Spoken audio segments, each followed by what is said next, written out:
ইবনে যায়েদ আবার বললেন, ইয়া রাসূলুল্লাহ, ইয়া হাবিবাল্লাহ, হুজুর আগে আপনার ওয়াদা দিতে হবে, আমার সুপারিশ আপনার দরবারে মঞ্জুর হবে, তবেই আমি সুপারিশ করব, অন্যথায় আমি সুপারিশ করব না। প্যারা নবী মুহাম্মদুর রাসূলুল্লাহ সাল্লাল্লাহু আলাইহি ওয়াসাল্লাম বললেন, নয়, আমি আগে থেকে ওয়াদা করতে পারবো না। হযরত ওসামা ইবনে যায়েদ যখন বারংবার আমার নবীকে পিড়াপিড়ি করছিলেন, আমার নবী এক বিন্দু দেরি না করে বললেন, ও আমার সাহাবী ওসামা, শোনো, আমি মুহাম্মদুর রাসূলুল্লাহ সাল্লাল্লাহু আলাইহি ওয়াসাল্লাম তোমায় বলছি, তোমার সুপারিশ যদি আল্লাহর কোরআনের বিরুদ্ধে না যায়, তোমার সুপারিশ যদি নবী সুন্নাতের বিরুদ্ধে না যায়, তোমার সুপারিশ যদি ইসলামী কানুনের বিরুদ্ধে না যায়, তোমার সুপারিশ যদি ইসলামী আইনের বিরুদ্ধে না যায়, আমি মুহাম্মদুর রাসূলুল্লাহ সাল্লাল্লাহু আলাইহি ওয়াসাল্লাম অবশ্যই তোমার সুপারিশকে কবুল করব। কিন্তু এটাও মনে রাখো, তোমার সুপারিশ যদি কোরআনের আইনের বিরুদ্ধে যায়, ইসলামী সংবিধানের বিরুদ্ধে যায়, ইসলামী কানুনের বিরুদ্ধে যায়, ইসলামী নিয়ম নীতির বিরুদ্ধে যায়, তোমার নবী মুহাম্মদুর রাসূলুল্লাহ সাল্লাল্লাহু আলাইহি ওয়াসাল্লামের প্রতিষ্ঠিত সুন্নাতের বিরুদ্ধে যদি চলে যায়, না না না না না, তোমার নবী কখনোই তোমার সুপারিশ কবুল করবেন না।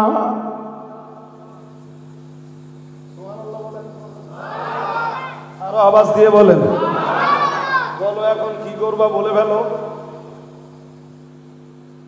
আমার দিকে মন দেন, একদম বলেছি, এক চিন্তা বাইরে যাবে না, আমার সবার প্রতি দৃষ্টি আছে। ওসামা ইবনে যায়েদের পুরো মাথা নিচু। নবীজি বললেন, বলো বলো, কেন এসেছিলে? ওসামা ইবনে যায়েদ বললেন, হুজুর মদিনার ওই যে ফাতেমা নামনি মেয়েটা চুরি করেছে, হুজুর ওই মেয়েটার ব্যাপারে সুপারিশ করতে এসেছিলাম, যদি আপনি ওই মেয়েটার ব্যাপারে আমার সুপারিশকে কবুল করে দিতেন ইয়া রাসূলুল্লাহ, তাই আপনার দরবারে সুপারিশ করতে এসেছিলাম। দেখতে দেখতে কোনো একটা ওয়াক্তের, সম্ভবত যোহর কিংবা আসরের নামাজের সময় হয়ে গেল। প্যারা নবী মুহাম্মদুর রাসূলুল্লাহ সাল্লাল্লাহু আলাইহি ওয়াসাল্লাম, আল্লাহ পাকের নবী বললেন, আল্লাহর হাবিব বললেন, চলো নামাজ আদায় করে নেই। আগে নামাজ, তারপরে অন্য কাজ। মসজিদে নববীতে ঢুকে গেলেন, সাহাবারাও মসজিদে নববীতে প্রবেশ করলেন, নামাজ হয়ে গেল।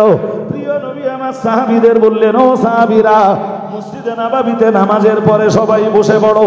সাহাবীরা সবাই বসে পড়লেন।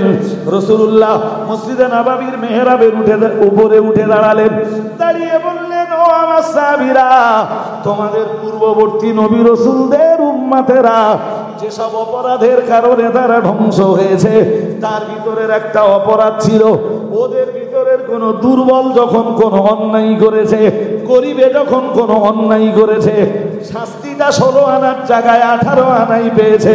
কিন্তু কোন প্রভাবশালী যখন অন্যায় করেছে, তাকে কোনো শাস্তি না দিয়েই তারা ছেড়ে দিয়েছে। এই জন্য তোমাদের পূর্ববর্তী নবীর উম্মতরা ধ্বংস হয়েছে। তোমাদের ভিতরে যদি ওই একই রীতি জায়গা পায়, আমি মুহাম্মদুর রাসূলুল্লাহ সাল্লাল্লাহু আলাইহি ওয়াসাল্লাম, আমার বড় ভয় হয় আল্লাহর আযাব তোমাদের উপরে এসে পড়ে নাকি, আল্লাহর পক্ষ থেকে হালাকিয়াত তোমাদের উপরে এসে নেমে পড়ে নাকি। তাই আমি মুহাম্মদুর রাসূলুল্লাহ সাল্লাল্লাহু আলাইহি ওয়াসাল্লাম, আমি আল্লাহর হাবিব বলছি, খবরদার খবরদার, ইসলামী সংবিধান গরিবের জন্য এক ভাববে আর ধনীর জন্য আর এক রকম ভাববে। যাদের প্রভাব নেই তাদের জন্য একরকম ভাববে, যারা প্রভাবশালী তাদের জন্য আর এক রকম ভাববে। এটা পারে না, কখনোই হতে পারে না। মদিনার ফাতেমা নামনি মেয়েটা চুরি করেছে, আমি রাসূলুল্লাহ কোরআনের আয়াত পড়ে তোমাদের নির্দেশ দিয়েছি ওই মেয়েটার হাত কেটে নিতে। তোমরা তার হাত না কেটে দিয়ে শুধু সম্ভ্রান্ত পরিবারের মেয়ে হবার কারণে তোমরা আমার কাছে সুপারিশকারী পাঠিয়েছো। ও সাহাবীরা মনে রাখো, আমি মুহাম্মদুর রাসূলুল্লাহ পারি না আল্লাহর কোরআনের বিরুদ্ধে কারো সুপারিশকে মঞ্জুর করতে পারি না। ও সাহাবীরা মনে রাখো, লাবান্না ফাতিমাতা বিনতি মুহাম্মাদিন সাল্লাল্লাহু আলাইহি ওয়াসাল্লাম সারাকাত লা কাতাতু ইয়াদাহা আও কামা ক্বালা আলাইহিস সালাম।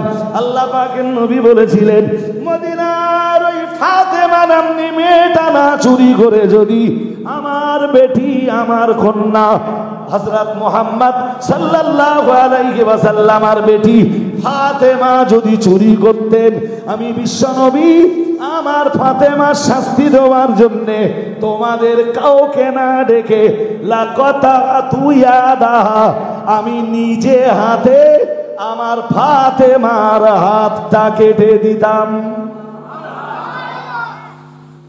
হুন্না লিবাসুল লাকুম ওয়া আনতুম লিবাসুল লাহুন্না। ওই আয়াতের শেষ অবধি নাযিল হলো। ঠিক মিডিলে আল্লাহ রোজা কখন থেকে শুরু হবে এবং কখন শেষ হবে মহান আল্লাহ সেটাও পরিষ্কার করে দিলেন। সাউন্ড কি পরিষ্কার হচ্ছে আপনাদের না জড়াচ্ছে? বুঝতে অসুবিধা হচ্ছে? একটু জড়াচ্ছে, সাউন্ডটা জড়াচ্ছে, ওটা ক্লিয়ার করুন। হুন্না লিবাসুল লাকুম ওয়া আনতুম লিবাসুল লাহুন্না। এখানে নবীর কাছে অভিযোগ দায়ের হলো অনেকগুলি, যার ভিতরে একটা অভিযোগ এমনও ছিল যে মুহূর্তেই রোজা স্টার্ট হয়ে গেল, খানা বন্ধ হয়ে গেল, পিনা বন্ধ হয়ে গেল, এমনকি স্ত্রীর সঙ্গে প্রেম বিনিময়ের যে সম্পর্ক, সেই সম্পর্কটাও তো বন্ধ হয়ে গেল।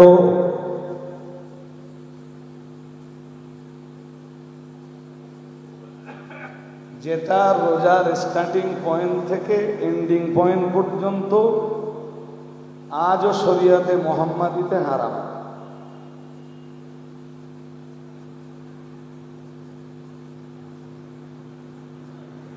রোজা কাকে বলে বলুন, বললে ওইটা ক্লিয়ার হয়ে যাবে। খানা পিনা আর স্ত্রী সম্ভোগ থেকে, নিজ হালাল স্ত্রীর সম্ভোগ থেকে নির্দিষ্ট সময় থেকে নির্দিষ্ট সময় অবধি বিরত থাকার নাম রোজা। ওর সঙ্গে আর একটা জিনিস লাগবে, তার নাম নিয়ত। তাহলে অ্যাকচুয়াল ডেফিনেশনটা কি দাঁড়ালো? নিয়ত সহ নির্দিষ্ট সময় থেকে নির্দিষ্ট সময় অবধি খানা পিনা এবং স্ত্রী সম্ভোগ থেকে বেঁচে থাকার নাম রোজা। এই তো বুঝে গেছেন। এবার বলুন, রোজা যদি স্টার্ট হয় মনে করেন রাত 8:30, ধরুন মাগরিব হয়েছে 7টায়, রোজা স্টার্ট হয়েছে 8:30।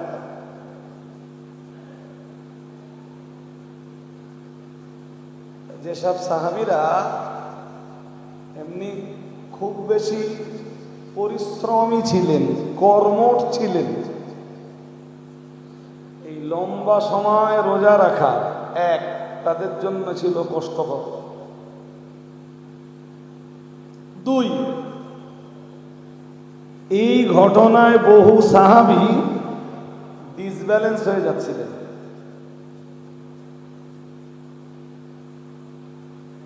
হযরত ওমরও ডিসব্যালেন্স হয়ে গেল।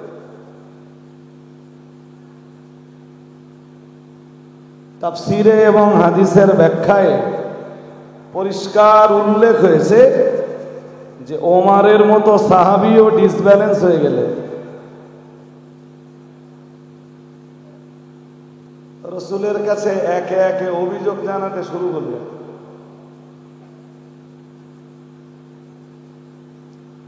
রাসূলুল্লাহ যখন অভিযোগ শুনছিলেন, হযরত ওমর রাসূলকে বললেন, ইয়া রাসূলুল্লাহ, এ ব্যাপারে আমারও অভিযোগ রয়েছে।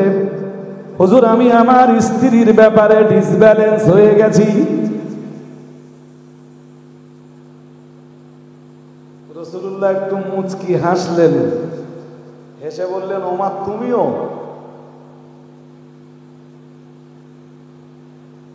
বললেন, জি হুজুর, আমিও। বললেন তোমার মতো শক্ত এবং কঠোর প্রকৃতির লোকও ডিসব্যালেন্স। ঠিক আছে, অপেক্ষা করো, আল্লাহর ওহী নাযিল হোক। কোরআন শরীফের আয়াত নাযিল হয়ে গেল। মহান আল্লাহ কোরআনুল কারীমের সূরাতুল বাকারার অনেকগুলো আয়াত নাযিল করে দিলেন, যার ভিতরের একটি আয়াত আপনাদেরকে স্মরণ করাবো। মহান আল্লাহ কোরআনুল কারীমের সূরা বাকারার 187 নম্বর আয়াত নাযিল করে দিলেন।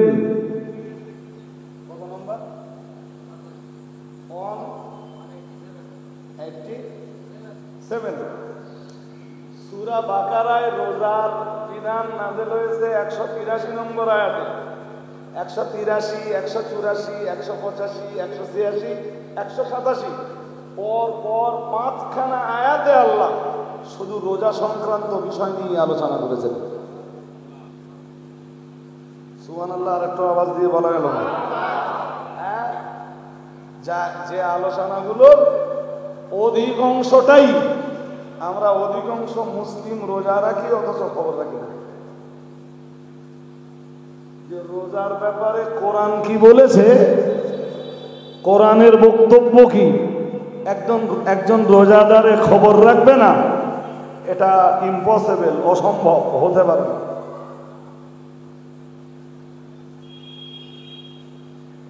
কিন্তু আমাদের যেটা ঘটে, আমরা ওয়াজ নসিহতের মজলিসে বসে কিস্সা শুনি, কাহিনী শুনি, ঘটনা শুনি, জীবনী শুনি, জি কোরআন দিয়ে নামাজের নসিহত শুনি না। কোরআন দিয়ে, কোরআনে রোজার ব্যাপারে কি আছে,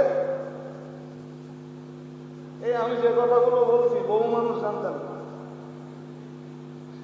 আমার মনের বিশ্বাসের কথা বলছি। দেখেন এবার কি আয়াত নাযিল হচ্ছে। আমি 187টা এখন বলছি, পরে যখন দরকার হবে কামব্যাক করে 183তে আসবো। চলুন। আল্লাহ পাক কোরআনের আয়াত নাযিল করে দিয়ে বললেন, ওহিল্লা লাকুম লাইলাতাস সিয়ামির রাফাতু ইলা নিসাইকুম। মহান আল্লাহ বললেন, রোজার রাতে তোমরা স্ত্রী সম্ভোগ করতে পারো যতক্ষণ সেহরি সময় শেষ না হয় এবং যতক্ষণ রোজার স্টার্টিং পয়েন্ট না আসে।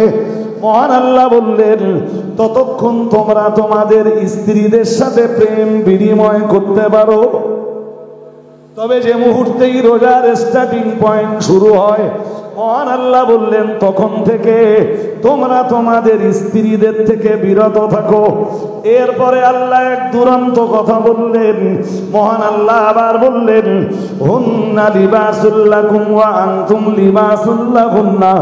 মহান আল্লাহ বললেন, তোমাদের বিবাহিতা স্ত্রীরা তোমাদের গায়ের পোশাক, আর তোমরাও তোমাদের বিবাহিতা স্ত্রীদের গায়ের পোশাক। কে তোমাদেরকে বলল পুরো রমজান ব্যাপী স্ত্রীদের থেকে দূরে থাকতে?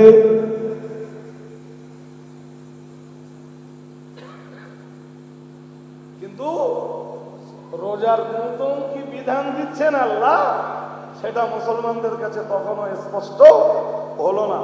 ওই আয়াতের মাঝখানে খানিকটা গ্যাপ দিয়ে বলছি। গ্যাপ না দিলে সবগুলো কথা বলতে গেলে আমি আমার সময় কোলাতে পারবো না। এরপরে মহান আল্লাহ কোরআন শরীফের ওই 187 নম্বর আয়াতে বললেন, বান্দা যেন জিজ্ঞেস করলো, উম্মতে মুহাম্মাদি যেন জিজ্ঞাসা করলো, সাহাবীরা যেন জিজ্ঞেস করলেন, তাহলে রোজার স্টার্টিং পয়েন্টটা কি হবে আর এন্ডিং পয়েন্টটাই বা কি হবে? মহান আল্লাহ স্টার্টিং পয়েন্ট দিলেন, কুলু ওয়াশরাবু হাত্তা ইয়াতাবায়ানা লাকুমুল খাইতুল আবিয়াদু মিনাল খাইতিল আসওয়াদ সুম্মা আতিম্মুস সিয়ামা ইলাল লাইল। মহান আল্লাহ রোজার শুরু কখন থেকে হবে এবং রোজার শেষ কখন হবে দুটোই বাতলে দিলেন 187 নম্বর আয়াতে। মহান আল্লাহ বললেন, কুলু ওয়াশরাবু, তোমরা খেতে পারো, পান করতে পারো। একসঙ্গে বললে তোমরা পানাহার করতে পারো। আমরা বললাম কতক্ষণ? মহান আল্লাহ বললেন, হাত্তা ইয়াতাবায়্যানা লাকুমুল খাইতুল আবিয়াদু মিনাল খাইতিল আসওয়াদ। মহান আল্লাহ বললেন, কালো সুতো থেকে সাদা সুতোটা যতক্ষণ পর্যন্ত স্পষ্ট না হয়ে যায় ততক্ষণ পর্যন্ত তোমরা খেতেও পারো, পানও করতে পারো।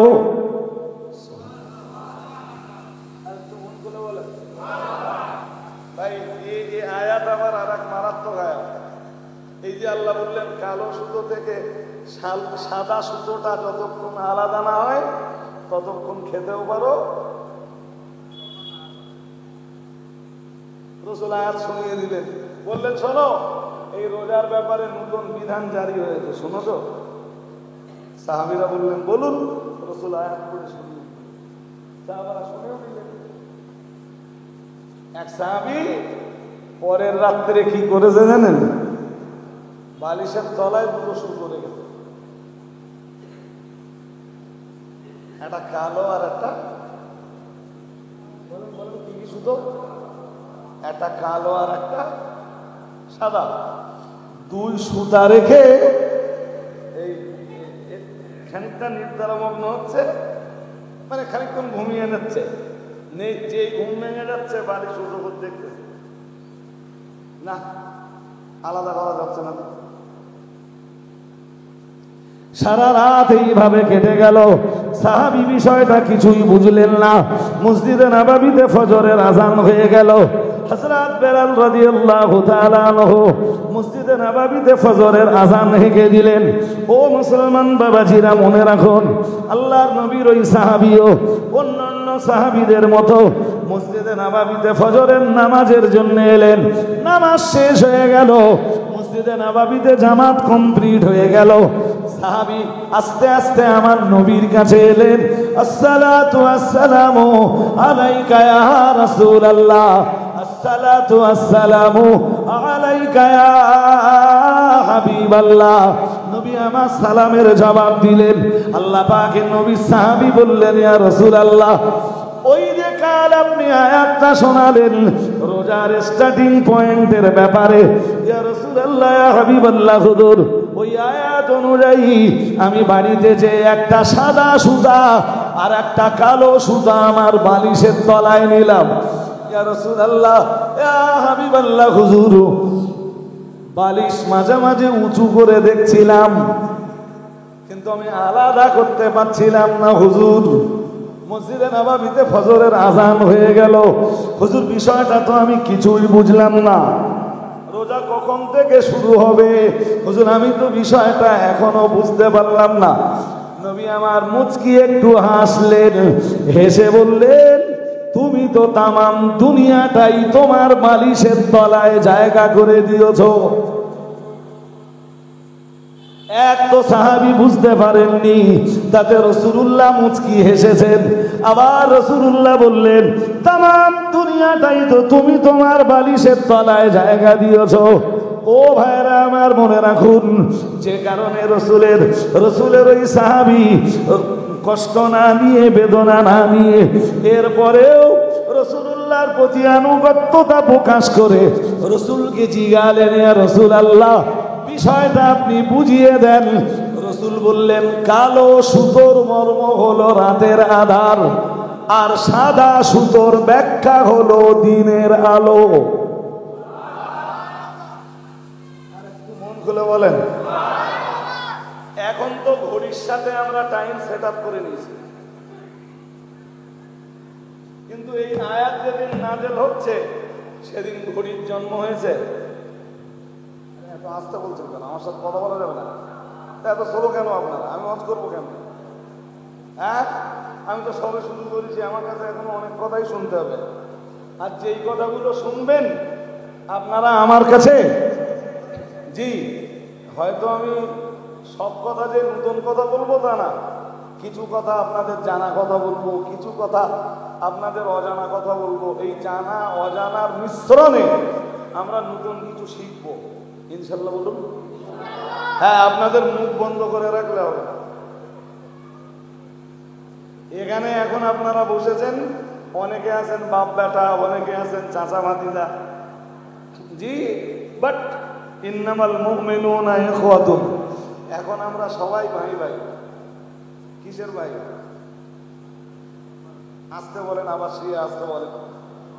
সন্ধ্যেবেলা তো কথা বলেননি মনে হয় আপনারা, নাকি? ওই তো হুজুর মাসুমুল্লাহ সাহেব ওয়াজ করছিলেন, দেখছিলাম আপনারা কথা বলছিলেন, বড্ড স্লো, বড্ড স্লো। এত স্লো শ্রোতাদের কাছে কথা বলা, ওয়াজ করা হার্ড অ্যান্ড টাফ ব্যাপার। আর আমি তো এমনি ওয়াজ করি ক্লাস করানোর মতো। আমি 2 ঘন্টা ওয়াজ করে গেলাম, আপনি কিচ্ছু বুঝতে পারেন না। হ্যাঁ, একটা কথা আমি বলে দেবো আপনাদের, মানে অপ্রাসঙ্গিক একটা কথা বলে দেই। ইসলামের আইন সবার জন্য সমান। শুনছিলেন না? হ্যাঁ না কিছু বলেন, শুনছিলেন তো? ভাই ওদিকে মন দিলে হবে না। এই যে বন্ধু, এদিকে যেন কারো চোখ না যায়। কেউ আসবে, কেউ যাবে, কে কখন ঢুকলো, কে কখন বার হলো, এইটা দেখে রাখার দায়িত্ব আপনারও না, আমারও না। আপনার দায়িত্ব আমার দিকে তাকিয়ে থাকা, আমার কথাগুলো শোনা। আর আমি কোরআন সুন্নাহের বাইরে একটা কথাও বলবো না। এবার একটা অপ্রাসঙ্গিক কথা বলে নিজেদের ভিতরে তৈরি হওয়া একটা ভুল ভেঙে দিচ্ছি। ভুলটা ভেঙে নেন। ইসলামের আইন সবার জন্য সমান, এর পক্ষে রাসূল পাকের বহু হাদিস রয়েছে। কথা কি শুনছেন নাকি? হ্যাঁ, আমার দেশের একটা আইন আছে, কেউ যে জিনিস রদ করতে পারে না সে জিনিস রাষ্ট্রপতি রদ করতে পারে। আছে না নাকি? আরে বাবা, যেমন কারো ফাঁসির অর্ডার হয়ে, সেই ফাঁসির অর্ডারকে রুখে দিতে পারে কে? আরে সুপ্রিম কোর্ট অর্ডার করেছে, সেটা রুখে দিতে পারে একমাত্র কে? হ্যাঁ, কিন্তু ইসলামের রাষ্ট্রপতিকে ওই পাওয়ার দেওয়া হয়নি। রাসূল কি বলেছিল জানেন? মদিনার ফাতেমা নামের একটা মেয়ে চুরি করেছিল। মেয়েটা খুব উঁচু পরিবারে। তা রাসূল শুনে বলেছিলেন, কোরআনের আয়াত আছে সূরা মায়েদায়, ওয়াস-সারিকু ওয়াস-সারিকাতু ফাকতাউ আইদিয়াহুমা। মহান আল্লাহ কোরআনুল কারীমে জানিয়েছেন, ওয়াস-সারিকু ওয়াস-সারিকাতু ফাকতাউ আইদিয়াহুমা জাযাআম বিমা কাসাবা। মহান আল্লাহ জানিয়েছেন, চোর পুরুষ হোক আর নারী হোক, ধরা পড়লেই হাত কেটে নাও। ধরা পড়েছে, প্রমাণ হয়ে গেছে, উঁচু বংশের না নিচু বংশের, পয়সাওয়ালা ঘরের মেয়ে না গরিবের ঘরের মেয়ে, ওটা বিবেচনা করো না। চোর চুরি করেছে, ধরা পড়েছে, হাত কাটো। সুবহানাল্লাহ বলুন, একটু মন খুলে বলেন।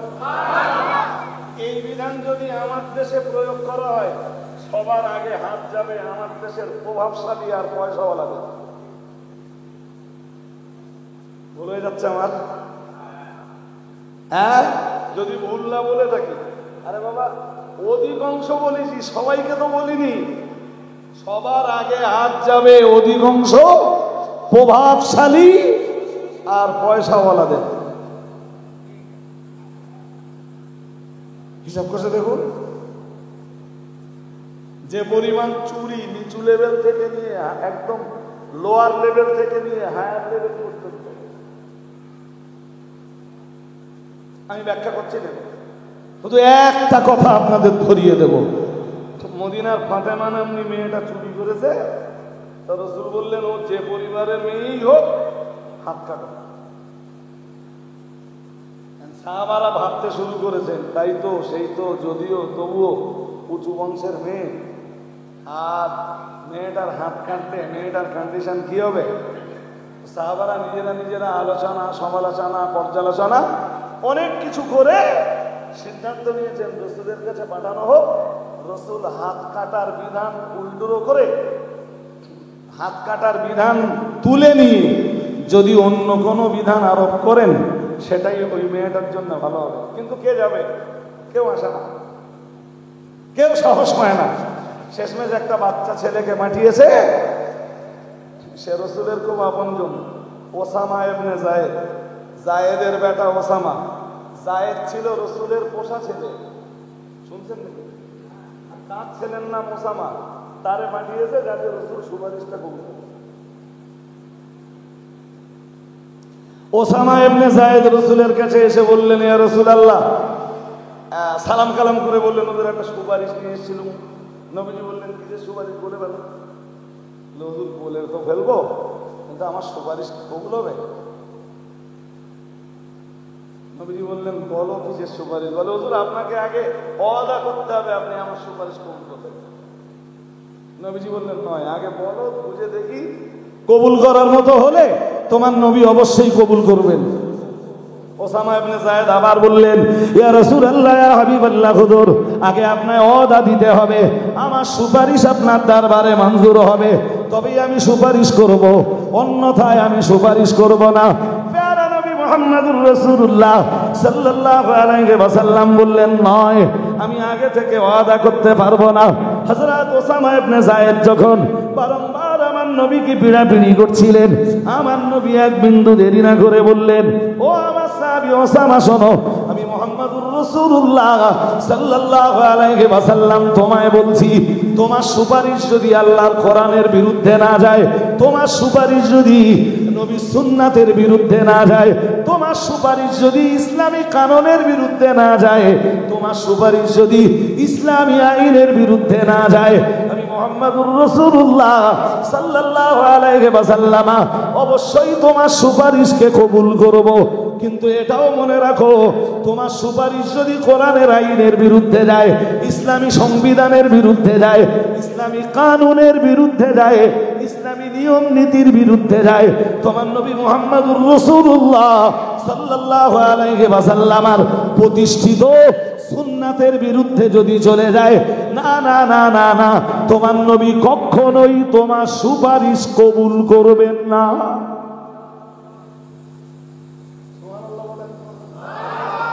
আরো আওয়াজ দিয়ে বলেন, বলো এখন কি করবা, বলে ফেলো। আমার দিকে মন দেন, একদম বলেছি, এক চিন্তা বাইরে যাবে না, আমার সবার প্রতি দৃষ্টি আছে। ওসামা ইবনে যায়েদের পুরো মাথা নিচু। নবীজি বললেন, বলো বলো, কেন এসেছিলে? ওসামা ইবনে যায়েদ বললেন, হুজুর, মদিনার ওই যে ফাতেমা নামনি মেয়েটা চুরি করেছে, হুজুর, ওই মেয়েটার ব্যাপারে সুপারিশ করতে এসেছিলাম, যদি আপনি ওই মেয়েটার ব্যাপারে আমার সুপারিশকে কবুল করে দিতেন। ইয়া রাসূলুল্লাহ, তাই আপনার দরবারে সুপারিশ করতে এসেছিলাম। দেখতে দেখতে কোনো একটা ওয়াক্তের, সম্ভবত যোহর কিংবা আসরের নামাজের সময় হয়ে গেল। প্যারা নবী মুহাম্মদুর রাসূলুল্লাহ সাল্লাল্লাহু আলাইহি ওয়াসাল্লাম, আল্লাহ পাকের নবী বললেন, আল্লাহর হাবিব বললেন, চলো নামাজ আদায় করে নেই। আগে নামাজ, তারপরে অন্য কাজ। মসজিদে নববীতে ঢুকে গেলেন, সাহাবারাও মসজিদে নববীতে প্রবেশ করলেন, নামাজ হয়ে গেল। প্রিয় নবী আমার সাহাবীদের বললেন, ও সাহাবীরা, মসজিদে নববীতে নামাজের পরে সবাই বসে পড়ো। সাহাবীরা সবাই বসে পড়লেন। রাসূলুল্লাহ মসজিদে নববীর মেহরাবের উপরে উঠে দাঁড়ালেন, দাঁড়িয়ে বললেন, ও আমার সাহাবীরা, তোমাদের পূর্ববর্তী নবী রাসূলদের উম্মতেরা যেসব অপরাধের কারণে তারা ধ্বংস হয়েছে, তার ভিতরের একটা অপরাধ ছিল, ওদের ভিতরের কোন দুর্বল যখন কোন অন্যায় করেছে, গরিবে যখন কোন অন্যায় করেছে, শাস্তিটা 16 আনার জায়গায় 18 আনাই পেয়েছে। কিন্তু কোন প্রভাবশালী যখন অন্যায় করেছে, তাকে কোনো শাস্তি না দিয়েই তারা ছেড়ে দিয়েছে। এই জন্য তোমাদের পূর্ববর্তী নবীর উম্মতরা ধ্বংস হয়েছে। তোমাদের ভিতরে যদি ওই একই রীতি জায়গা পায়, আমি মুহাম্মদুর রাসূলুল্লাহ সাল্লাল্লাহু আলাইহি ওয়াসাল্লাম, আমার বড় ভয় হয় আল্লাহর আযাব তোমাদের উপরে এসে পড়ে নাকি, আল্লাহর পক্ষ থেকে হালাকিয়াত তোমাদের উপরে এসে নেমে পড়ে নাকি। তাই আমি মুহাম্মদুর রাসূলুল্লাহ সাল্লাল্লাহু আলাইহি ওয়াসাল্লাম, আমি আল্লাহর হাবিব বলছি, খবরদার খবরদার, ইসলামী সংবিধান গরিবের জন্য এক ভাববে আর ধনীর জন্য আর এক রকম ভাববে। যাদের প্রভাব নেই তাদের জন্য একরকম ভাববে, যারা প্রভাবশালী তাদের জন্য আর এক রকম ভাববে। এটা পারে না, কখনোই হতে পারে না। মদিনার ফাতেমা নামনি মেয়েটা চুরি করেছে, আমি রাসূলুল্লাহ কোরআনের আয়াত পড়ে তোমাদের নির্দেশ দিয়েছি ওই মেয়েটার হাত কেটে নিতে। তোমরা তার হাত না কেটে দিয়ে শুধু সম্ভ্রান্ত পরিবারের মেয়ে হবার কারণে তোমরা আমার কাছে সুপারিশকারী পাঠিয়েছ। ও সাহাবীরা মনে রাখো, আমি মুহাম্মাদুর রাসূলুল্লাহ পারি না আল্লাহর কোরআনের বিরুদ্ধে কারো সুপারিশকে মঞ্জুর করতে পারি না। ও সাহাবীরা মনে রাখো, লাবান্না ফাতিমা বিনতি মুহাম্মাদিন সাল্লাল্লাহু আলাইহি ওয়াসাল্লাম সারাকাত লাকাতাতু ইয়াদাহা আও কামা ক্বালা আলাইহিস সালাম। আল্লাহ পাকের নবী বলেছিলেন, মদিনার ওই ফাতেমা নামনি মেয়েটা না চুরি করে যদি আমার বেটি, আমার কন্যা হযরত মুহাম্মদ সাল্লাল্লাহু আলাইহি ওয়াসাল্লামের বেটি ফাতেমা যদি চুরি করতেন, আমি বিশ্বনবী আমার ফাতেমার শাস্তি দেওয়ার জন্য তোমাদের কাউকে না ডেকে লাকাতাতু ইয়াদাহা আমি নিজে হাতে আমার ফাতেমার হাতটা কেটে দিতাম।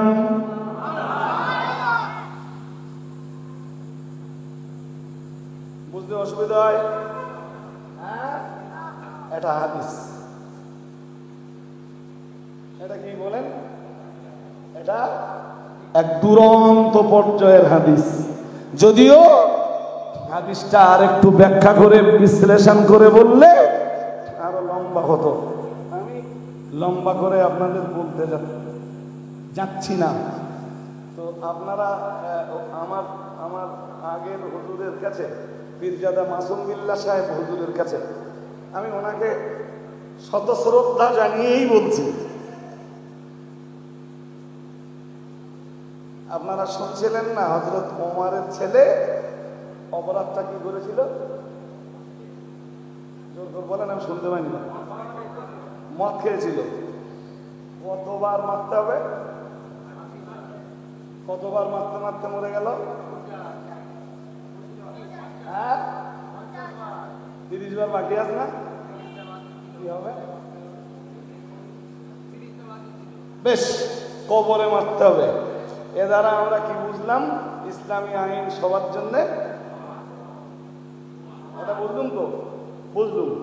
বাট বসিরহাট হুজুর এই ঘটনাটা লেখার পরে লিখেছেন যে ঘটনাটা সম্পূর্ণ জাল।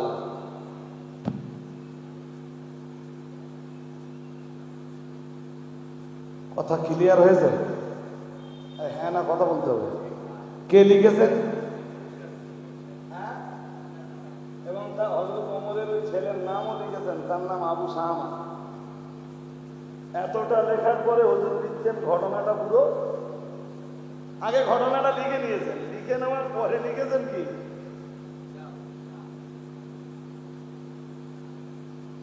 আমি যে কোনো ভাবে হোক ওনাকে ভালোবাসি, যে কারণে ওনাকে শত শ্রদ্ধা জানিয়েই কথাটা আপনাদেরকে বললাম, যাতে ভ্রান্তিটা আপনাদের ভিতর থেকে দূর হয়। আর ওনার কাছে মেসেজ পৌঁছে দেওয়ার দায়িত্ব আমার। ওনাকে বলতে হবে? হ্যাঁ না কিছু বলেন। ওনাকে বলতে হবে না? তাহলে এই মজলিস থেকে আপনাদের ভ্রান্তিটা দূর হলো। আর মেবি হতে পারে হয়তো বসিরহাট হুজুর কেবলার ওই লেখনটা ওনার নজরে আসে। আরে হয় না, হয় না। আরে বাবা, এখনো মুফতি সাহেব আমার রবের ভুল করেছে, তা আমার রাগ করা উচিত? আরে হ্যাঁ না বলবেন তো? হ্যাঁ, আমার কি রাগ করা উচিত? আরে বাবা, আজকে তো আমি একটা দৃষ্টান্ত দিলাম শুধু। এরকম জাল ঘটনা এবেল এবেল এবেল এবেল চলছে। গত রাত্রে কার একটা বক্তৃতা শুনছিলাম, তা কি যেন একটা বক্তৃতা, ও দাদা হুজুর কেবলা এক জঙ্গলে প্রতিদিন চলে যেতেন আর সারা রাত দাঁড়িয়ে দাঁড়িয়ে আল্লাহর ইবাদত করতেন। কতক্ষণ? কতক্ষণ? সারা রাত। যিনি কথা বলেছেন তার তথ্য তার কাছে ভাই। আর আমি কোরআন হাদিস পড়ে যেটা বুঝি, আমার তথ্য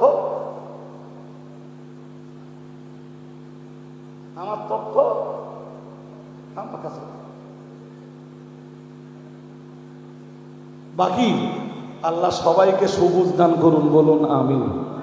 আমি হালে হালে না ভাই, কারোর বিরুদ্ধে বলতে চাইনি, কিন্তু যখন দেখি মানুষের দিন ইমানের ক্ষতি হচ্ছে, আমার কিছু করার আছে আর? হ্যাঁ না বলবেন তো?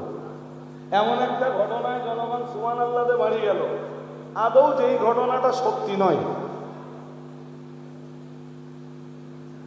তাহলে একটা মিথ্যা বিষয়ের উপরে জনগণ সুবহানাল্লাহ বলে বাড়ি চলে গেল, তা আমার কি দায়িত্ব নেই সেই বিষয়টাকে একটু ধরিয়ে দেওয়া? কারণ আপনাদের ভ্রান্তিটা এখান থেকে দূর করলাম, আর এটাও আপনাদের সাথে কথা দিলাম, বাকি ওনার কাছে মেসেজ পৌঁছে দেওয়ার দায়িত্ব আমার উপরে থাকলো। আমি সময় মতো ওনার কাছে ইনশাল্লাহ মেসেজ পৌঁছে দেবো। হতে পারে যে মেসেজ এতক্ষণে পৌঁছে গেছে, এটাও হতে পারে। জি, তো কি বলছিলাম, রোজা সংক্রান্ত বিষয়ে আজকের মূল আলোচনা শুরু করেছিলাম। রোজার স্টার্টিং পয়েন্টটা মোটামুটি বুঝলেন, পূর্ব দিনে রোজা কেমন ছিল সেটাও বুঝলেন। এবার ওই 183 নম্বর আয়াতটা আরেকবার বুঝবো খুব সুন্দর করে। চলে, ইয়া আইয়ুহাল্লাযীনা আমানু কুতিবা আলাইকুমুস সিয়ামু কামা কুতিবা আলাল্লাযীনা মিন ক্বাবলিকুম লাআল্লাকুম তাত্তাকুন।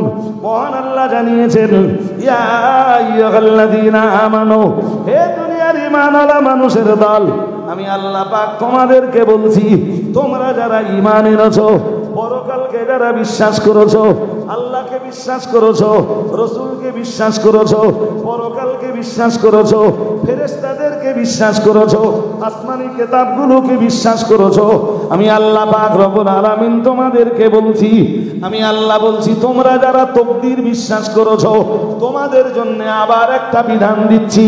আমি আল্লাহ তো তোমাদের জাহান্নামে দিতে চাই না, তোমরা দুনিয়ার কালেমাওয়ালা, তোমরা দুনিয়ার ঈমানওয়ালা, তাই আমি আল্লাহ তোমাদেরকে জাহান্নামে দিতে চাই না, আমার দয়ার জান্নাতের ভিতরে তোমাদেরকে জায়গা দিতে চাই। ও হে ঈমানওয়ালা মানুষের দল, তাই এক্ষণে আমি আল্লাহ তোমাদের জন্য আর একটা বিধান দিব। আমরা যেন বললাম বিধানটা কি? মহান আল্লাহ এক চ্যাম্পিয়ন বিধান দিলেন, ইয়া আইয়ুহাল্লাযীনা আমানু, হে দুনিয়ার ঈমানওয়ালা মানুষের দল, কুতিবা আলাইকুমুস সিয়ামু, তোমাদের জন্য রোজা ফরজ করে দেওয়া হয়েছে। আমরা বললাম, আল্লাহ রোজা কি আমাদের উপরে প্রথমবার ফরজ করা হলো? আল্লাহ ইতিপূর্বে কি কারোর উপরে রোজা ফরজ ছিল না? আল্লাহ মহান আল্লাহ বললেন, কামা কুতিবা আলাল্লাযীনা মিন ক্বাবলিকুম, না না না না না, রোজা তোমাদের উপরে প্রথমবার ফরজ করা হয়নি, তোমাদের পূর্ববর্তী নবী রাসূলদের উপরেও রোজা ফরজ ছিল, এবং তোমাদের পূর্ববর্তী নবীর উম্মতদের উপরেও রোজা ফরজ ছিল। ও মুসলমান বাবাজিরা, এই আয়াতের ব্যাখ্যায় আল্লামা মাহমুদ আলুসি রহমাতুল্লাহ আলাইহি এবং দুনিয়া বরেণ্য মুফাসসির হযরত ইমাম ফখরুদ্দীন রাজি রহমাতুল্লাহ আলাইহি তাফসীরে কাবীর এবং তাফসীরে রুহুল মাআনির ভিতরে পরিষ্কার করে লিখেছেন যে হযরত নবী আদম আলাইহিস সালাম থেকে নিয়ে নবী ঈসা পর্যন্ত যত নবী রাসূল আল্লাহ দুনিয়ায় পাঠিয়েছেন, সবার উপরে রোজা যেমন আল্লাহ ফরজ করেছেন, সব নবীর উম্মতদের উপরেও আল্লাহ রোজা ফরজ করেছেন। মহান আল্লাহ ওটাই বললেন, রোজার ফারজিয়াত তোমাদের উপরে প্রথম নয়, ইতিপূর্বেও রোজা ছিল, তাই তোমাদের প্রতি পূর্ববর্তীদের ন্যায় রোজা ফরজ করা হলো। আমরা যেন বললাম, আল্লাহ ও রব্বুল আলামিন, আল্লাহ রোজার বিধান আপনি আমাদের উপরে আরোপ করেছেন, আল্লাহ আপনার বিধান মেনে নিতে আমরা বাধ্য। কিন্তু আল্লাহ আমরা কি জানতে পারি রোজার বিধানটা আপনি দিলেন কেন? আল্লাহ রোজার বিধানটা আপনি আরোপ করলেন কেন? এই রোজা রাখবার ভিতরে কি উপকারিতা রয়েছে? আল্লাহ রোজা রাখবার ভিতরে কি হিকমত রয়েছে? এই হিকমতটা কি আমরা জানতে পারি? মহান আল্লাহ বললেন, লাআল্লাকুম তাত্তাকুন, জেনে নাও তোমরা আমার বিধান অনুযায়ী সিয়াম পালন করলে, আমার বিধান অনুযায়ী রোজা ব্রত পালন করলে, লাআল্লাকুম তাত্তাকুন, তোমরা সবাই মুত্তাকি বান্দায় পরিণত হবে।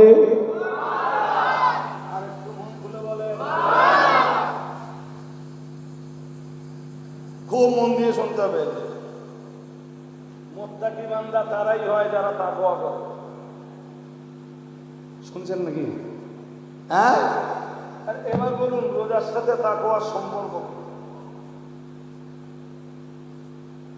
আর যদি আমার কাছে বলেন যে আর একটু শুনবেন, তাহলে এক চূড়ান্ত দুরন্ত হাদিস রয়েছে রাসূলের। হাদিসটা এমনি লিগালে আপনারা শুনেছেন, বাট ব্যাখ্যা বিশ্লেষণ খুব বেশি শোনেন। এমনি যখন আজ আমার কাছে শুনবেন মনে করবেন যে সেই পুরাতন কথা রজব আলী সাহেবের কাছে আবার শুনছি। কি জানেন? হাদিস শরীফ বিবরণ দিয়েছে ইমাম বুখারী সহ ইমাম মুসলিম সহ দুনিয়া বরেণ্য হাদিস বিশারদরা হাদিসটা তাদের কিতাবে জায়গা দিয়েছেন। ও বাবাজিরা ভাইরা, হযরত ইমাম বুখারীও বর্ণনা করেছেন।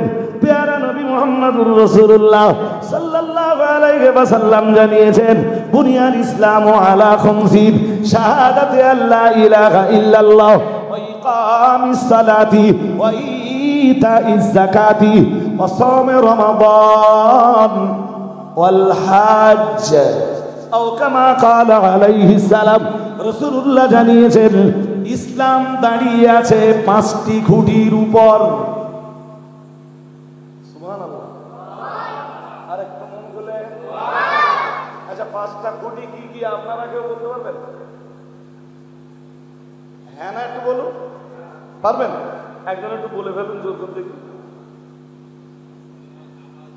কালেমা, নামাজ, রোজা, হজ। এক্সিলেন্ট, হয়ে গেছে।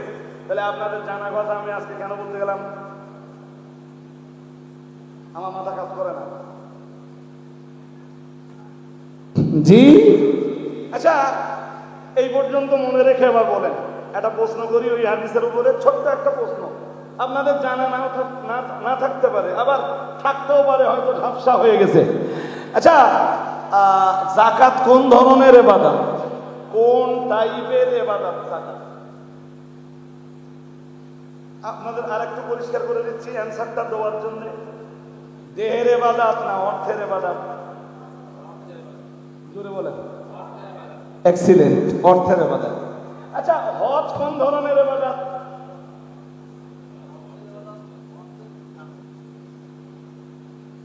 কি বলবেন ভাই সাহেব? ঠিক বলেছেন? হ্যাঁ, আচ্ছা, এটাও ঠিক বলেছেন। হজে দেহও লাগবে, টাকাও, কিন্তু যাকাতে শুধু টাকা দিলে হবে না। আরে যাকাত কিসে বড় যায়? দেহে না টাকায়? ব্যাস, টাকা দিলেন যাকাত হয়ে গেল। কিন্তু হজ যে শুধু টাকা দিলে সে হাজি, আর কি দিতে হবে? বেশ, দেহটাও দিতে হবে। কি দিতে হবে?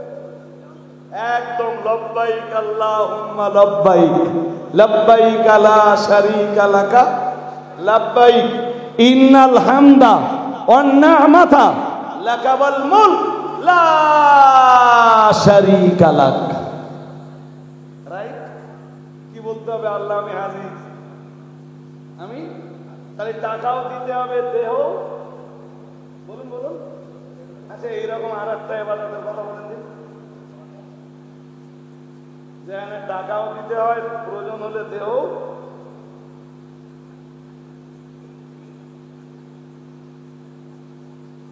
খুব কঠিন প্রশ্ন করে ফেলেছি নাকি? হ্যাঁ, শোনেন, একটা মদ্দা কথা বলি এবার। এই রাসূল এই যে হাদিসটাই বলছেন না, এই যে কত গুরুত্বপূর্ণ হাদিস, বুনিয়াল ইসলাম আলা খামস, ইসলাম 5টা খুঁটির উপরে দাঁড়িয়ে। সুবহানাল্লাহ বলেন। এই 5-এর ইসলাম শেষ না 5-এর বাইরে আর কিছু আছে?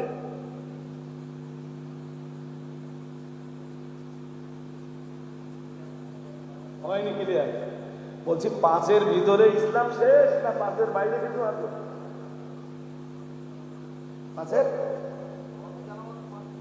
5-এ শেষ। 5-এ এই পাঁচটা কথা বলার জন্য অত মোটা কোরআনেরও দরকার ছিল না, আর এই পাঁচটা কথা বলার জন্য রসুলের লক্ষ লক্ষ হাদিসেরও দরকার ছিল না।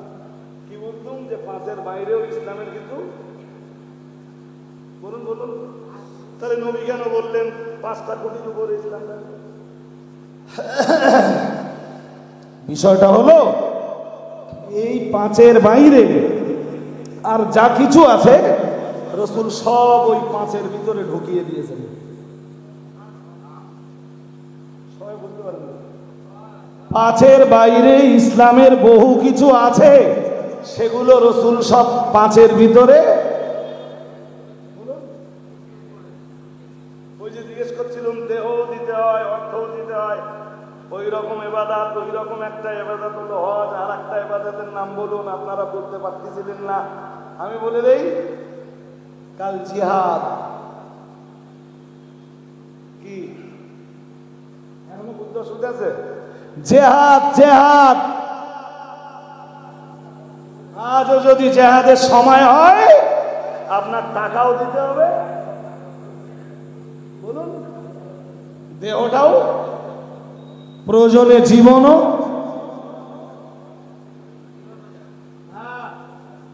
যেমন হজে গেলে বহু হাজির কান নিয়ে আর দেশে করতে পারে না। তো এই জাতীয় যত ইবাদত আছে নবী সব হজের ভিতরে ঢুকিয়ে দিয়েছেন। যেখানে টাকাও লাগবে, দেহও লাগবে, সব হজের ভিতরে ঢুকে গেছে। যতগুলো মালের ইবাদত আছে সব যাকাতের ভিতরে নবী ঢুকিয়ে দিয়েছেন। সুবহানাল্লাহ। আর একটু মন খুলে বলেন, যেমন আমরা ঈদুল আজহার দিনে কোরবানি করি, কুরবানিটাও নবী যাকাতের ভিতরে ঢুকিয়ে দিয়েছেন। কারণ কোরবানিটাও হলো ইবাদতে মালি, শুধুমাত্র অর্থের ইবাদত। ও মুসলমান বাবাজিরা, গভীরভাবে বুঝবার ব্যাপার, উপলব্ধি করার ব্যাপার। শুধু তাই নয়, আমরা যেমন মাহে রমজান শেষ হয়ে গেল, ঈদগায় যাবার আগে কি দিতে হবে? পাঁচের ভিতরে তো ফেতরা নেই, নবী ওটাও যাকাতের ভিতরে ঢুকিয়ে দিয়েছেন। সুবহানাল্লাহ বলুন। আর একটু মন খুলে বলেন, এই দুটো হয়ে গেল, যাকাত আর হজ হয়ে গেল। আচ্ছা এবার বলুন তো, নামাজ কি ধরনের ইবাদত? মানে কোন টাইপের ইবাদত নামাজ? দেহের না মালের? দেরি করলে হবে না। আর অন্য মনস্ক হলেও বুঝতে পারবেন না, কিন্তু অন্য মনস্ক নেই আপনারা। নামাজ কোন ধরনের ইবাদত? দেহের ইবাদত। আচ্ছা রোজা কোন ধরনের ইবাদত? দেহের ইবাদত। এক্সিলেন্ট। কলেমা কোন টাইপের ইবাদত?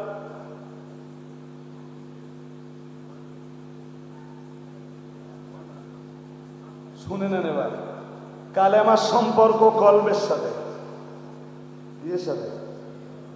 আরে বাবা, কেউ যদি মুখে বলেও লা ইলাহা ইল্লাল্লাহ মুহাম্মাদুর রাসূলুল্লাহ সাল্লাল্লাহু আলাইহি ওয়াসাল্লাম, কেউ যদি মুখে কালেমা বলেও অন্তরে যদি বিশ্বাস না থাকে, সে ঈমানদার নয়। ঈমানদার না। তাহলে কলেমার অ্যাকচুয়াল সম্পর্ক কিসের সাথে? আরে বাবা, যে ব্যক্তি বোবা আছে ও কথা বলতে পারে না তো, হ্যাঁ? তাহলে ও কলবে বিশ্বাস করবে আর ও ইশারায় বোঝাবে যে আল্লাহ এক। আল্লাহ আল্লাহ ওর জবানে বলা লেগেছে, ঈমানদার হওয়ার জন্য ওর বলা লাগেনি। তাহলে জবানে বলা যতটা গুরুত্বপূর্ণ, তার চাইতে বেশি গুরুত্বপূর্ণ কোনটা? হ্যাঁ? তাহলে কালেমার সম্পর্ক কালবি। কিসের সম্পর্ক? কালবি। নামাজ আর রোজার সম্পর্ক বাদানি, দ্যাটস মিন দেহের সাথে।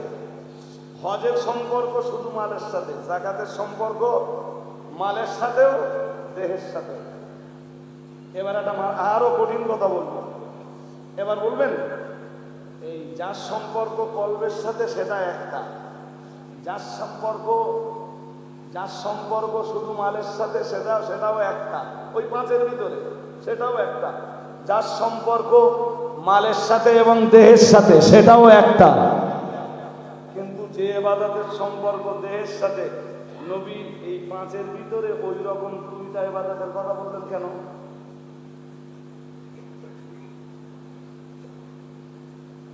বুঝতে পারছেন? পেরেছেন কি? পেরেছেন? মাথায় যাবে। আচ্ছা, মাথায় যাবেন, একটু বলেন দিন ঈমান করা জিনিসের নাম? ঈমান কয় জিনিসের নাম? মানে কয় জিনিস বিশ্বাস করলে একজন মানুষ ঈমানদার হয়?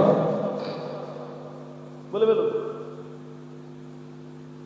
আমি আপনাকে বলছি, হাদিস শরীফ বিবরণ দিয়েছে প্যারা নবী মুহাম্মদুর রাসূলুল্লাহ সাল্লাল্লাহু আলাইহি ওয়াসাল্লাম নিজেই জানিয়েছেন, আন তুমিনা বিল্লাহি ওয়া মালাইকাতিহি ওয়া কুতুবিহি ওয়া রুসুলিহি ওয়াল ইয়াউমিল আখির ওয়া তুমিনা বিল কদরি খাইরিহি ওয়া শাররিহি মিনাল্লাহি তাআলা আও কামা ক্বালা আলাইহিস সালাম। রাসূলুল্লাহ জানিয়েছেন 6 জিনিস বিশ্বাসের নাম ঈমান। সুবহানাল্লাহ বলুন। জিনিস একদম বাইরে মন দেবেন না কেউ। 6 জিনিস। 1 নম্বরে রাসূল জানিয়েছেন আনতুমিনা বিল্লাহি, আল্লাহ পাকে নবী জানিয়েছেন 1 নম্বরে আল্লাহ বিশ্বাস। 2 নম্বরে রাসূল জানিয়েছেন ওয়া মালাইকাতিহি, 2 নম্বরে ফেরেশতা বিশ্বাস। 3 নম্বরে নবী আমার জানিয়েছেন ওয়া কুতুবিহি, আল্লাহর আসমানি কিতাব বিশ্বাস। 4 নম্বরে ওয়া রসুলিহি, নবী রাসূল বিশ্বাস। খাস ভাবে বিশ্বাস করা লাগবে মুহাম্মাদুর রাসূলুল্লাহ সাল্লাল্লাহু আলাইহি ওয়াসাল্লামকে তিনি আখিরি নবী। এই বিশ্বাসটা কলবের ভিতরে জায়গা দেওয়া লাগবে। ও বাবাজিরা ভাইরা, 5 নম্বরে লাগবে ওয়াল ইয়াউমিল আখির, যার বাংলা মানে হলো পরকালের প্রতি বিশ্বাস। 6 নম্বরে তুমিনা বিল কদরি খাইরিহি ওয়া শাররিহি মিনাল্লাহি তাআলা। 6 নম্বরে লাগবে তকদিরের উপরে বিশ্বাস করা। আমার তকদির কেউ বদলে দিতে পারে না, কোনো ডাক্তারে বদলে দিতে পারে না, মাস্টারে বদলে দিতে পারে না, কোনো জ্যোতিষী বদলে দিতে পারে না, কোনো গণকে বদলে দিতে পারে না, কোনো আলেমে বদলে দিতে পারে না, কোনো পীর সাহেবে বদলে দিতে পারে না। আমার তকদিরে ভালো মন্দ যা হয় সব আমার আল্লাহর পক্ষ থেকেই হয়। নবী আমার জানিয়ে দিয়েছেন এই 6 বিশ্বাস যাদের ভিতরে আছে তারাই হলো পৃথিবীর ঈমানদার। আরেকটু মন খুলে বলেন। এবার কলেমা পড়েন। সময় নিলে হবে না, মুফতি সাহেবের সময় চলে আসতেছে, তাড়াতাড়ি পড়তে হবে কলেমা। প্রথম কলেমাটা পড়েন। আমি আওয়াজ পাইনি। লা ইলাহা ইল্লাল্লাহ মুহাম্মাদুর রাসূলুল্লাহ সাল্লাল্লাহু আলাইহি ওয়াসাল্লাম। এইটা ঈমানের কালেমা বলে। জোর জোর বলেন। এটা কি বলে? ঈমানের কালেমা বলে। এবার বলুন, এই কালেমার ভিতরে কয় বিশ্বাস আছে? ওই এক বিশ্বাস। প্রথম পড়তেছে লা ইলাহা ইল্লাল্লাহ, এটা একটা বিশ্বাস। এরপরে পড়তেছেন মুহাম্মাদুর রাসূলুল্লাহ সাল্লাল্লাহু আলাইহি ওয়াসাল্লাম। ঈমান কয় বিশ্বাসের নাম ছিল? 6 বিশ্বাসের নাম। কলেমায় কয় বিশ্বাস পাওয়া গেল? 2 বিশ্বাস। বাকি 4টে গেল কোথায়?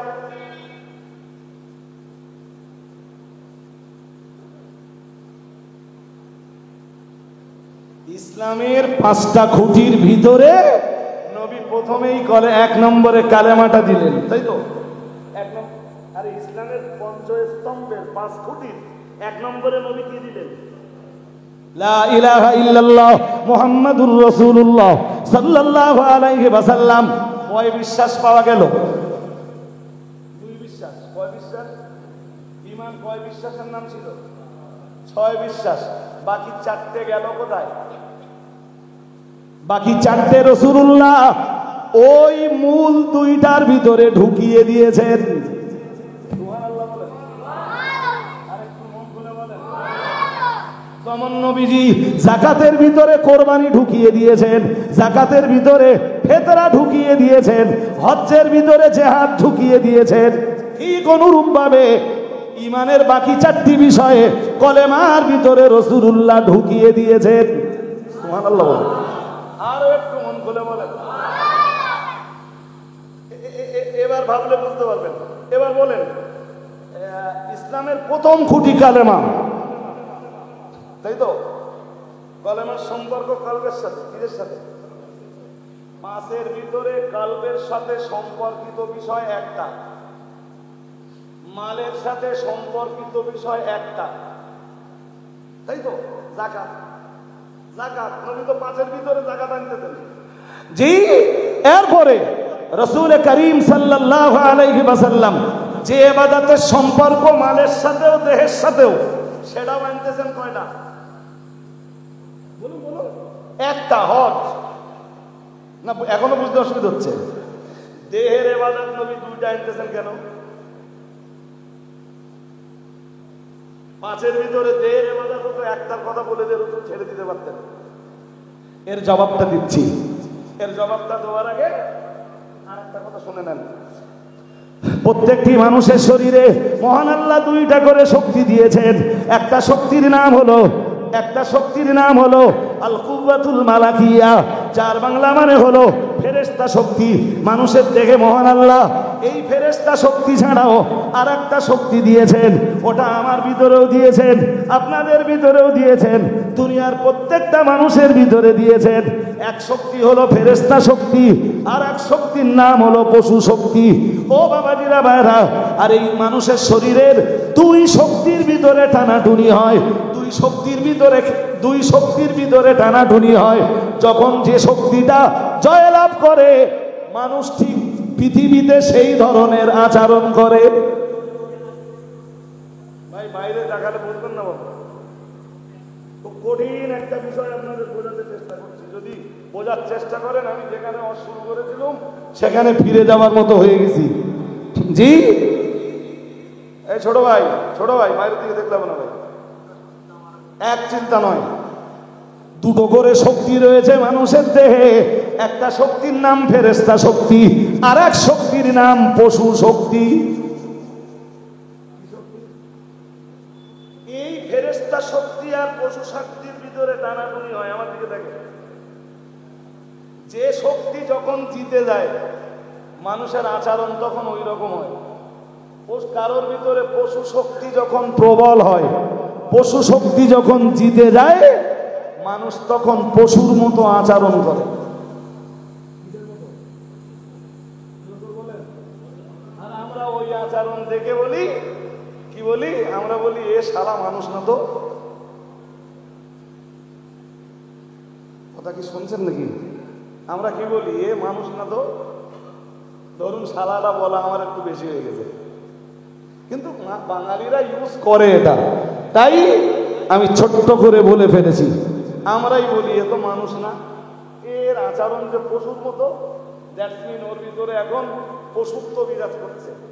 ফেরেশতা শক্তি লো হয়ে গেছে, আর পশু শক্তি হাই হয়ে গেছে। আমার কথা বুঝতেছেন নাকি? নামাজ পড়ে বেরিয়ে দেখবেন আত্মিক একটা শান্তি অনুভূত হবে। মানে ওর ভিতরে এখন ফেরেশতা শক্তি কাজ করতেছে।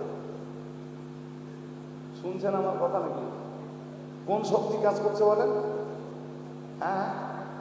অনেকটা কঠিন হয়ে যাচ্ছে এই জায়গাটা এসে, কিন্তু আমার কিছু করার নেই। পরে ওতে আর একবার শুনে নেবেন, ক্লিয়ার হয়ে যাবে। ওই যে অনলাইনে আছে, আর একবার শুনে নেবেন, ক্লিয়ার হয়ে যাবে। জি, এখন মজার ব্যাপার, মানুষের দেখে আল্লাহ যে ফেরেশতা শক্তিটা দিয়েছেন, ও বাবাজিরা ভাইরা, এই ফেরেশতা শক্তি বৃদ্ধি করার জন্য মহান আল্লাহ একটা ইবাদত দিয়েছেন। ফেরেশতা শক্তি বৃদ্ধির জন্য দয়াময় দয়া করে যে ইবাদতটা দিয়েছেন, ওই ইবাদতের নাম হলো নামাজ। আরেকটু মন খুলে বলেন, যে যত বেশি সালাত আদায় করে, যে যত বেশি নামাজ আদায় করে, আহকাম আর কানুন অনুযায়ী, নিয়ম কানুন মেনে যে যত বেশি সালাত আদায় করে, তার ফেরেশতা শক্তি ভিতরে তত চাঙ্গা হয়। আরেকটু মন খুলে বলেন, তো নামাজে ফেরেশতা শক্তি বাড়লো, যে আর একটা শক্তি আছে না? হ্যাঁ না বলবেন তো? কি শক্তি বলেন? এই এবার বুঝতেছেন, পশু শক্তি আছে। মহান আল্লাহ পাক রব্বুল আলামিন দয়াময় দয়া পরবশে মানুষের শরীরের, মানুষের দেহের ফেরেশতা শক্তি বাড়ানোর জন্য যেমন নামাজ দিয়েছেন, দয়াময় দয়া করে মানুষের শরীরের এই পশু শক্তিটাকে দূর করার জন্য আর একটা মারাত্মক দুরন্ত ইবাদত দিয়েছেন, সেই ইবাদতের নাম হলো রোজা। আরেকটু মন খুলে বলেন, নামাজ পড়লে কি হয়? নিয়মের সাথে পড়তে হবে, নবীর তরিকায় নামাজ পড়তে হবে। কি হবে? ফেরেশতা শক্তি বাড়বে। কি শক্তি বাড়বে বলে ফেলুন? ফেরেশতা শক্তি বাড়বে। আর রোজা রাখলে কোন শক্তি কমবে? একদম দুনিয়ার যে মানুষগুলো পশু শক্তি কমাতে কমাতে কমাতে কমাতে কমাতে কমাতে একদম পুরো কমিয়ে ফেলতে পারে, ওই মানুষগুলো আল্লাহর বেলায়াতের দরজাতে পৌঁছে যায়। আর একটু মন খুলে, মানে ফেরেশতা শক্তি একদম হাই আর পশু শক্তি একদম লো। এরা কোথায় চলে যায়? বেলায়েতের দরজায়। দ্যাটস মিন এরা ওলিয়া উলিয়ার দরজায় পৌঁছে যায়, কুতুব আফতাব সুফি আসফিয়ার দরজাতে পৌঁছে যায়, এরা সালেহীনদের দরজায় পৌঁছে যায়। বুঝতে অসুবিধা হচ্ছে? বাকি এই কথাগুলো বিস্তার করে বললে অনেক কথা, অনেক কথা। চলুন এবার ওই সূরা বাকারার 183 নম্বর আয়াতটা আরেকবার পড়ে আসি। মনে আছে? আল্লাহ পাকের কোরআন জানিয়েছে, ইয়া আইয়ুহাল্লাযীনা আমানু, হে দুনিয়ার ঈমানওয়ালা মানুষের দল, কুতিবা আলাইকুমুস সিয়ামু, তোমাদের উপরে রোজা ফরজ করে দেওয়া হয়েছে। আমরা যেন বললাম, আল্লাহ রোজা কি প্রথমবার আমাদের জন্য ফরজ করেছেন? মহান আল্লাহ বললেন, না না না, রোজা তোমাদের জন্য প্রথমবারে ফরজ করিনি, তোমাদের পূর্ববর্তী নবীদের উপরে এবং নবীর উম্মতদের উপরেও আমি আল্লাহ রোজা ফরজ করে দিয়েছিলাম। ঠিক একই কায়দায় রোজা তোমাদের উপরেও ফরজ করে দিয়েছি। আমরা যেন বললাম, আল্লাহ রোজার হিকমাতটা কি আপনি আমাদের একটু বলে দিবেন? মহান আল্লাহ বললেন, রোজা এজন্যই ফরজ করেছি লাআল্লাকুম তাত্তাকুন, যাতে তোমরা মুত্তাকি হতে পারো, যাতে তোমরা পরহেজগার বান্দা হতে পারো। এবার আপনাদের কাছে জিজ্ঞাসা, আমার এই জায়গাটাই তো জিজ্ঞাসা ছিল, রোজার সাথে তাকওয়ার সম্পর্কটা কোথায়? এটাই ছিল আমার প্রশ্ন। মনে করুন আপনি মাহে রমজান, প্রচন্ড গরমের দিন, আপনি কোথাও চলে গেছেন কাজ কামে, প্রচন্ড পিপাসা পেয়েছে, প্রচন্ড পিপাসা পেয়েছে, বাড়ি এসছেন তখন বেলা 3:30 বাজে, বাড়িতে ফ্রিজ রয়েছে, ফ্রিজে ঠান্ডা পানি রয়েছে, খাওয়া যাবে? ফ্রিজ থেকে একটা বোতল টেনে এনে পানি পান করা যাবে? জোর জোর বলেন, কার ভয়ে করলেন না?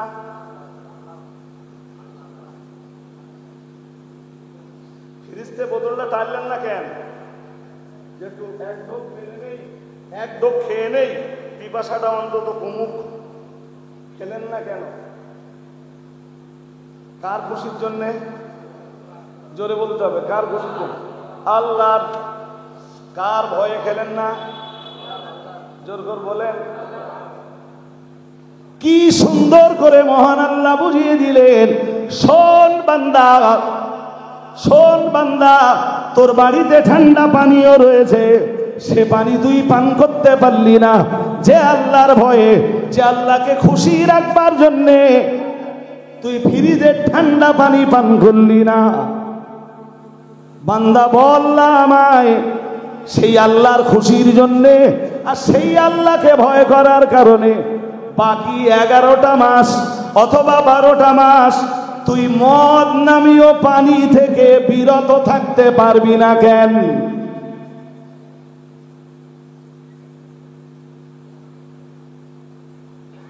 তুই যে আল্লাহর জন্য মাহে রমজানে দিনের বেলায় পানি পান করলি রে, তুই কি পারবি না বাকি আর 11টা মাস ওই আল্লাহর খুশির জন্য মদের মতো একটা হারামকে বাদ দিয়ে চলতে?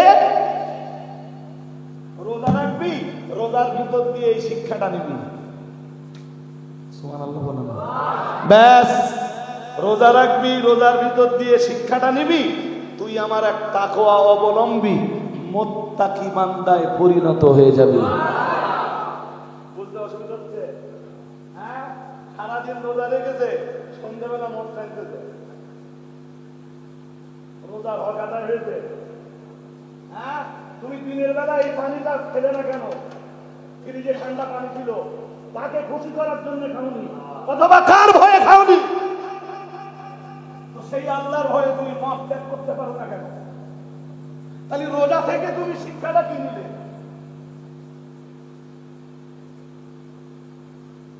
কথা বুঝতেছেন নাকি? আল্লাহ কি বলতেছেন? লাআল্লাকুম, আপনারা তো আয়াত পড়তে পারলে আরো ভালো বুঝতেন ভাই সাহেব, বাট আপনারা তো আয়াত পড়তে পারেন না। আমি যতবার পড়ি আমার ততবার মনে হয় ওই আয়াতটা আবার পড়ি, আবার পড়ি, আবার পড়ি। কুতিবা আলাইকুমুস সিয়াম কামা কুতিবা আলাল্লাযীনা মিন ক্বাবলিকুম লাআল্লাকুম তাত্তাকুন। কেন জানো রোজা ফরজ করেছি? যাতে তোমরা তাকওয়া অবলম্বী হতে পারো, যাতে তোমরা তাকওয়ার রাস্তাটা ধরতে পারো। সুবহানাল্লাহ। আরো আওয়াজ দিয়ে বলেন, বলুন। নাম্বার 2, আমার দিকে তাকান আর বলুন। রোজার মাসে বেলা 2:30 বাজে, বিরাট খিদে লেগেছে। তো এক্ষুনি নিউ টাউনের লোকের তো খাবারের অভাব নেই, আছে? ধরে নেন বাড়িতে খাবার আছে, সব হালাল। খাচ্ছেন না কার ভয়ে পড়ে? আর একটু জোর করে বলেন, খাচ্ছেন না কার ভয়ে পড়ে? আল্লাহর ভয়ে পড়ে। বান্দা তুমি যে আল্লাহর ভয়ে মাহে রমজানে দিনের আলোতে তোমার বাড়ির হালাল খাবারটা বাদ দিতে পেরেছো, ও আল্লাহর বান্দা, সেই আল্লাহর ভয়ে তুমি কেন লটারির টাকাটা বাদ দিতে পারবা না? তুমি জুয়ার টাকাটা কেন বাদ দিতে পারবা না?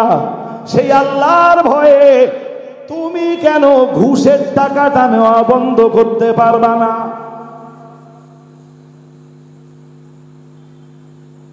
বুঝতে অসুবিধে? হ্যাঁ, রোজায় তুমি কি শিক্ষা নিয়েছো? রোজা কত বছর রাখতেছো? 25 বছর। শিক্ষা কি পেয়েছো রোজার ভিতরে? তাহলে এমনি সবাই রাখে, আমিও রাখি, না খেয়ে থাকতে হয় সারাদিন। Excellent, excellent. কিন্তু এইটা তো একজন মুসলমানের অ্যান্সার হওয়া উচিত ছিল না। রোজার ভিতরে রয়েছে তো বিপুল শিক্ষা, শিক্ষার বহু উপকরণ। সেই উপকরণগুলো তুমি গ্রহণ করুনি কেন?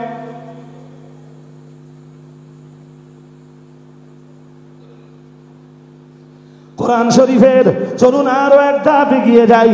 কোরআন শরীফের 15 পারা সূরা বনী ইসরাঈলের 32 নম্বর আয়াতে মহান আল্লাহ জানিয়েছেন, ওয়ালা তাকরাবুজ জিনা ইন্নাহু কানা ফাহিশাতাও ওয়া সাআ সাবিলা। মহান আল্লাহ জানিয়েছেন, ওয়ালা তাকরাবুজ জিনা, সূরা বনী ইসরাঈলের 32 নম্বর আয়াত। মহান আল্লাহ জানিয়েছেন, হে দুনিয়ার মানুষ, জেনা করা তো দূরের কথা, খবরদার খবরদার, জেনার ধারে পাশেও যেন যাবে না। যে জিনিসগুলো তোমাকে জেনার দিকে ডেকে নিয়ে যায়, যে জিনিসগুলো তোমাকে জেনার দিকে আমন্ত্রণ জানায়, আল্লাহ পাক রব্বুল আলামিন বললেন, না না না না না, ওই কাজগুলিও কখনো তোমরা করবে না। জেনার ধারে পাশেও তোমরা যাবে না, জেনার দিকে তোমাদের ডাক দেয়, এই জাতীয় কাজগুলিও তোমাদের জীবন থেকে তোমরা বর্জন করো। এটাই সূরা বনী ইসরাঈলের 32 নম্বর আয়াতের বিধান।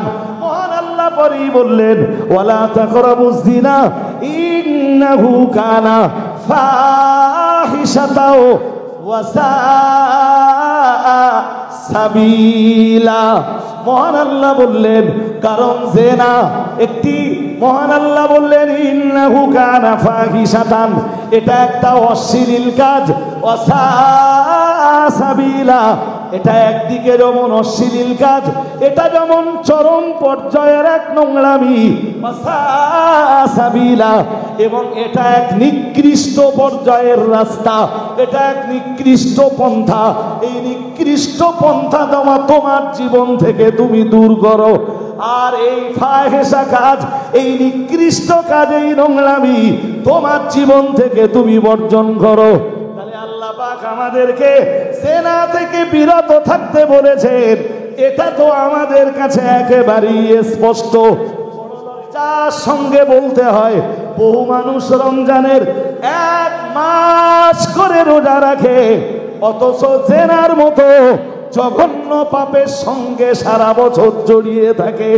এ আল্লাহর বান্দা, তোমায় কি মনে পড়ে না আমার আল্লাহ জানিয়েছেন, কামা কুতিবা আলাল্লাযিনা মিন ক্বাবলিকুম লাআল্লাকুম তাত্তাকুন।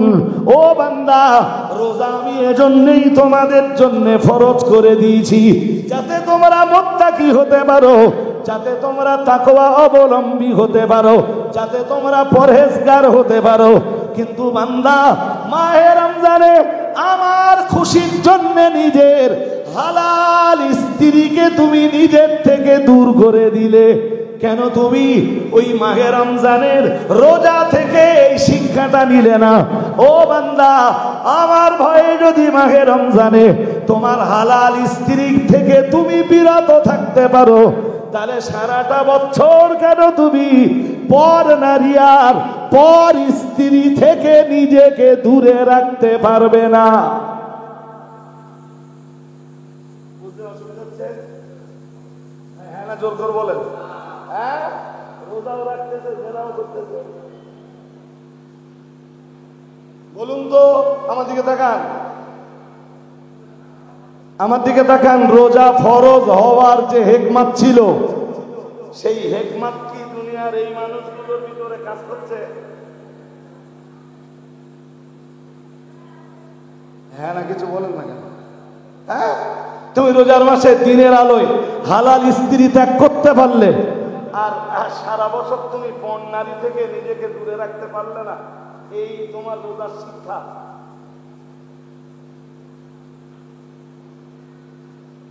বলবেন তো, এইটা তোমার রোজার শিক্ষা?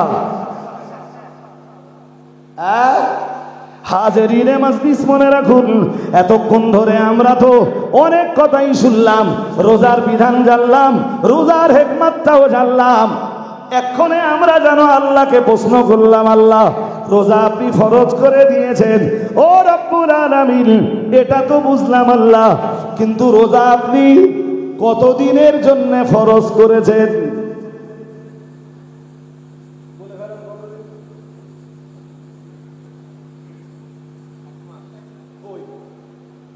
ওই যে আয়াত পড়েছি, ওতে 1 মাস আছে?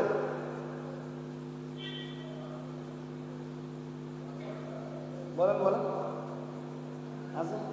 আচ্ছা, আর একটা প্রশ্ন ঘুরিয়ে করি, যে আয়াত এ পর্যন্ত পড়েছি তাতে আছে না যে কোন মাসে রোজা ফরজ?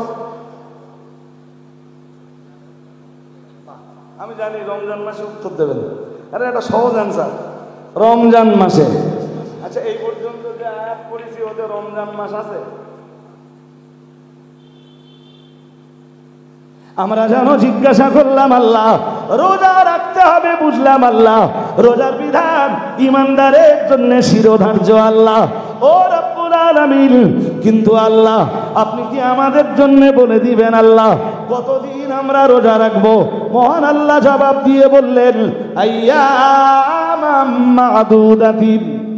আমার দিকে একটুখানি মন দেন, আমি দেখেছি মুফতি সাহেব এসে গেছেন, রাইট? এসে গেছেন তো? আমার চোখ বলো এমনি এমনি ভালো দেখতে পাইনি, চশমা পড়ি, চশমা পড়লে মোটামুটি আপনাদের মতো প্রায় দেখতে পাই। জি, মন আর বাইরে দিলে হবে না, আমি বুঝতে পারছি। মুফতি সাহেবকে তুলে দেবো, এক্ষুনি তুলে দেবো। এইটুকু কথা অন্তত শেষ করে নেই। আমরা বললাম আল্লাহ রোজা ফরজ করে দিয়েছেন, কতদিনের জন্য আপনি রোজা ফরজ করে দিয়েছেন? মহান আল্লাহ বললেন, সূরা বাকারার 184 নম্বর আয়াতে বললেন, আইয়ামাম মা'দুদাতিন। মহান আল্লাহ বললেন মাত্র কয়েক দিনের জন্য। সুবহানাল্লাহ বলেন, আর একটু মন খুলে বলেন। এই ছেলেরা বসে পড়ো, তাদের মুফতি সাহেব এসে গেছেন, তোমাদের মুফতি সাহেবের রস শুনতে হবে, আর আমার ছাড়বার মতো সময়ও হয়ে গেছে। আমরা বললাম আল্লাহ রোজা আমরা কতদিন রাখবো? মহান আল্লাহ বললেন আইয়ামাম মা'দুদাতিন। মহান আল্লাহ বললেন সামান্য গোনা গাথা কয়েকদিন। আর একটু মন খুলে বলেন, কি বললেন? গোনা সবার এদিকে নেই, সব মন ওইদিকে যাচ্ছে, আমি ওয়াজ করবো। আমি বলেছি বাইরে মন দিয়েন না।